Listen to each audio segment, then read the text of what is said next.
Hey again, we're back with the final installment of the history of Saorsa.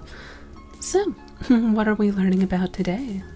Well, Saorsa is a planet within a much larger setting, and the Saorsian universe is just that, a universe, and more. See, Saorsa's purpose is to gather those individuals who have great potential to change the course of history, but who don't really understand who they are or why they do the things they do. By having them walk the path to redemption, they acquire the understanding needed to not just control their own destiny, but that of much larger populations along the way. The thing about this is that there are a great many worlds which exist, each in need of both heroes and villains. Without a great threat to combat, heroes can't truly be heroic, and villains are an exceptional threat because they are essentially heroes themselves with a differing morality. It's not the Assyrians' place to judge which morality is right or wrong, what is good or evil, only that those who can change the world are given the opportunity to do so. This means both the greatest of heroes and the greatest of villains will be forged in a trial by fire upon Saorsa. As was found in the Omni-War, there are many such planets in need of heroes and in need of villains as well. The Assyrians are somewhat picky in terms of where they draw their candidates from. Most individuals are pulled from a relatively small pool of planets which have been carefully chosen, where the creatures and cultures present are able to consistently produce those with the potential for greatness. However, the most exceptional of individuals in terms of potential are drawn to Saorsa, regardless of their point of origin, species, or even if they originate from within the universe of Saorsa itself. Any sapient being which shows enormous promise and which commits a sin against themselves by breaching their own values may potentially be drawn to Saorsa. It's less a matter of what they are or where they come from, as it is a matter of who they are, or more importantly, who they could become. As the dragons of Saorsa had spread between many different worlds through magic, through technology, and through other means, so too does the reach of the Assyrians extend out to gather those individuals of particular potential.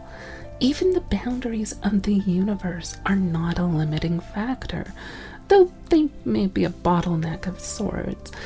Beings from not just the Saorsian universe, but in fact drawn from the much broader multiverse, may occasionally show such incredible promise that, should they meet the criteria to be drawn to Saorsa, the additional effort required to breach the fabric of reality may be extended, that these individuals may truly reach their full potential.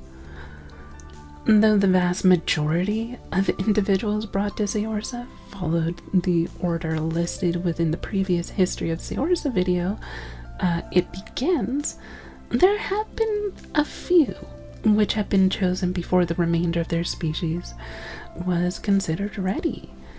In the case of the Kayla, as mentioned previously, the very first encounter with the species on any reasonable level was due to an individual Kayla preaching her way into Saorsa, past its own rather formidable defenses, before the Assyrians had even considered the remote plausibility of including her species, and were then surprised to find that the species had rapidly progressed much faster than expected, to the point of being ready to be included shortly thereafter. each other species had individuals who were ready before the remainder of their kind, and there are those still who arrive well in advance of the rest of their world's population. Another such example of that was the Nagetsun, who upon their homeworld appear to be of very little interest. Yet when they assimilate into another culture, they suddenly blossom with potential almost immediately. Most every sapient species you can think of, however, has had at least one member tread upon the surface of Saorsa. If you can name a world, then one of its denizens has almost certainly been taken under the Assyrians' embrace and given the gift of potentially filling their potential. To break a moment from the in-setting explanation, what this means is that Saorsa is designed in such a way as to encourage players to bring in any concept they can imagine. The species that are included are well balanced and specifically are designed to fit within the game's premise, but players and their GMs are encouraged to create new wondrous species or to import those from their favorite settings elsewhere, be it from games, movies, novels, or any other form of media, really. The important part is to be able to slip into character, to learn about them, and to watch them grow. Whether that's by means of combat, diplomacy, personal strife, or whatever other means may be utilized, is irrelevant. Every character, good, evil, or otherwise, is welcome to be played within Saorsa. In fact, if you have a favorite character from a previous role-playing game you've enjoyed, you're also encouraged to import them into the system, and the rules are built in such a way that you should be able to recreate almost anything you can imagine, at least physically.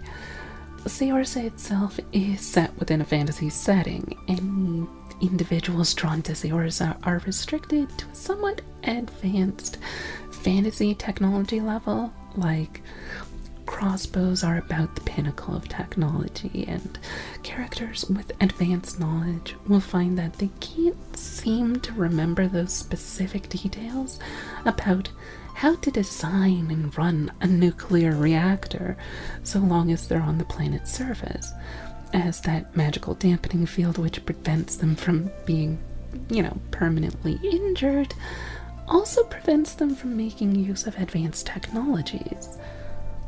For futuristic characters, or those with greater levels of technology, later expansions will take place on different planets.